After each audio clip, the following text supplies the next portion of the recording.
Yeah, I probably want to talk more specifically about Matt and his styles.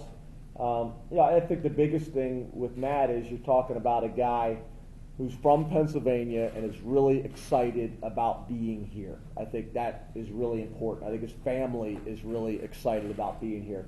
He's done some unbelievable things this summer in terms of building those relationships and the bond and the trust with his team. So yeah, you hear about meals. A lot of guys do that. They'll have guys over to the house for dinner. Matt and his family, not recently, but they've bought an RV, and they bring the RV to games because they want their family to really kind of experience college football like a fan does. So one of the things that he does every summer is he has all the O-line out there, and they do a tailgate, which is an awesome idea. I've never tailgated in my life. I want to do that. I want to go next summer. And then during the tailgate, they go and they do a home run derby, a home run derby in the stadium. I think they went to the softball stadium, did a home run derby. They did community service projects. As you guys know, we do that as a team. They did that as an offensive line. They did a community service project. So Matt's a guy that's been in the game a long time.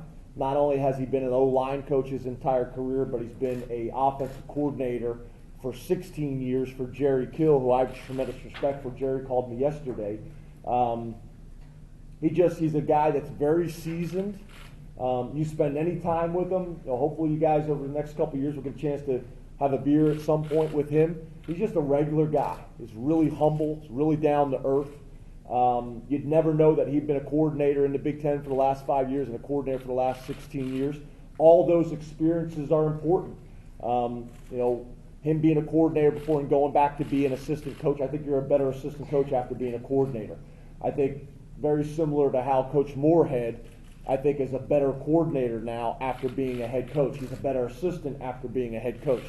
Whenever you have those experiences where you're able to look at things from a different perspective, help in growth, and I think Matt's brought all those things to the table. He's just he's soft-spoken. He's easygoing for the most part. Now, don't get me wrong; it doesn't mean he doesn't get after the guys when he needs to, but he's been great in our offensive meetings with Coach Moorhead. He's been great with the rest of our staff, and he's worked really hard at building a bond quickly with the offensive line, which is going to allow us to be really demanding and coach him hard as well.